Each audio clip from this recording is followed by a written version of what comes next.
Bienvenue dans l'émission Saveurs divines. Cette bonne nouvelle du royaume sera prêchée dans le monde entier pour servir de témoignage à toutes les nations. Alors viendra la fin. Ce pain céleste vous est présenté par Immaculée Niraneza.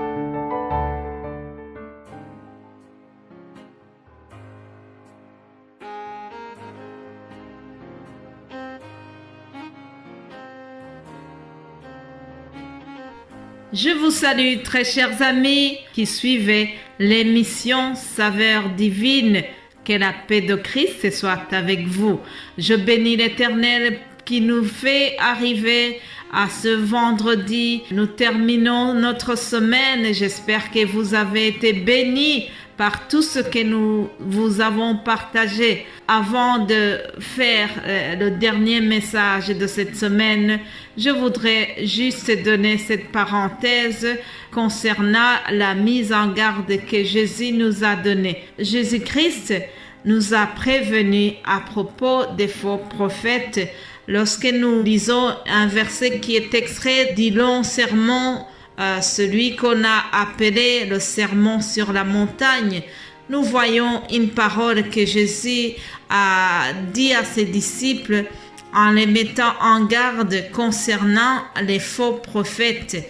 Vous savez, je ne vous apprends pas grand-chose en vous disant que nous sommes dans les derniers jours où les faux prophètes sont en train d'égarer certaines personnes en donnant un message qui n'est pas vraiment de l'évangile.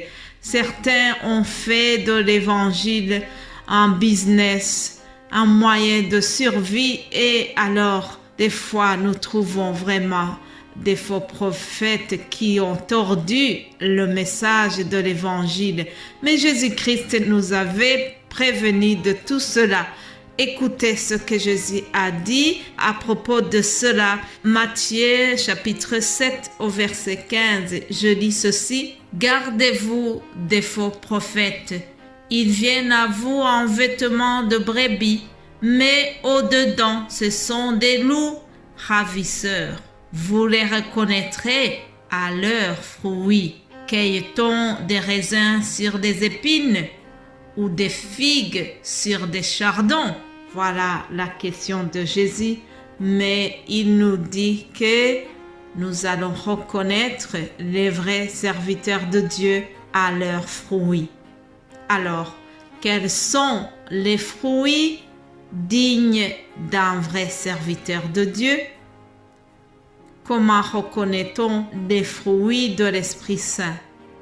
En répondant à cette question, j'entre dans notre thème de la semaine parce que il y a des fruits de l'ancienne nature que nous devons nous débarrasser pour porter les fruits dignes de la repentance. C'est ce que nous allons voir dans Galates 5 au verset 22. Paul a écrit en disant « Mais le fruit de l'esprit, c'est l'amour, la joie, la paix, la patience, la bonté, la bienveillance, la foi, la douceur, la maîtrise de soi. La loi n'est pas contre ces choses. » Voilà, chers amis, il y a 9 fruits que nous devons porter. Si nous avons reçu Jésus-Christ réellement, nous devons porter l'amour, nous devons porter la joie, nous devons porter la paix. Je ne dois pas énumérer tous ces fruits, mais vous venez de les écouter. C'est un signe, c'est vraiment une des choses qui va démontrer que quelqu'un porte Jésus-Christ dans son cœur. Vous savez, chers amis, la joie dans le cœur, c'est vraiment un grand signe d'un cœur régénéré, un cœur renouvelé. Un cœur joyeux est un bon remède, mais un esprit abattu dessèche les eaux. Recherchons aussi la paix à la place des querelles inutiles. Pardonnons-nous réciproquement.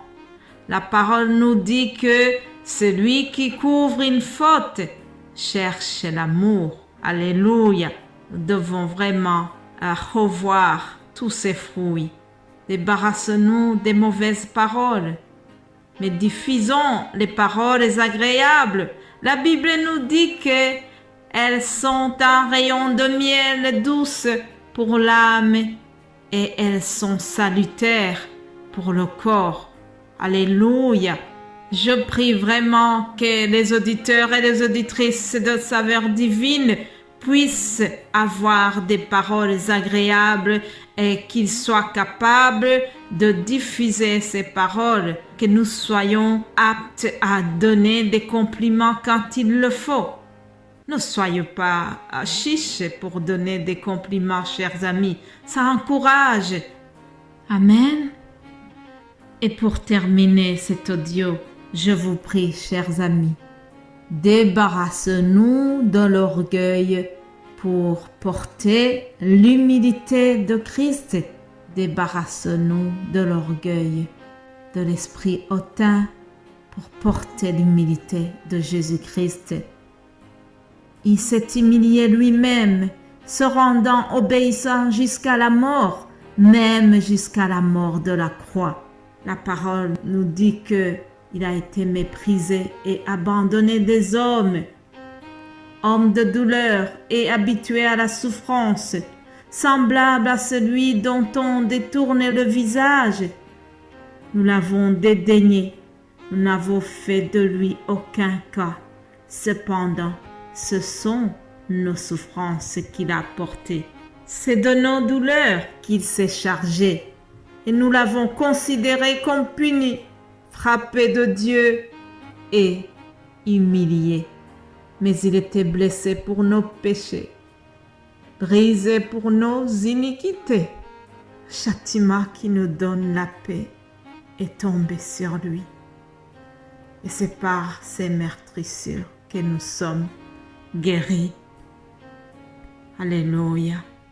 Mes bien-aimés de Dieu, je vous propose de terminer par cette humble prière. Père Céleste, je te remercie. Merci, Papa, pour tout ce que tu nous as donné.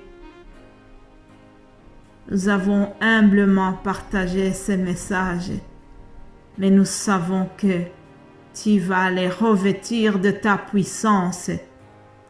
Père, je te prie que tu continues à toucher les cœurs. Continue à nous aider pour que nous puissions marcher dans la lumière de ta parole. Oui, ta parole est une lampe qui éclaire nos pieds. Ta parole est la vérité, Seigneur. Je te supplie maintenant, accompagne puissamment cette parole.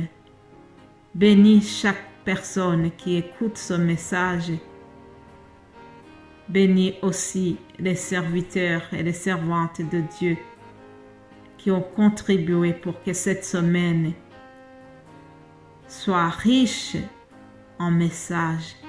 Que le Saint-Esprit continue à nous aider partout où nous sommes et que nous soyons vraiment des lumières autour de nous. Donne-nous, Seigneur, d'être le vrai sel de la terre.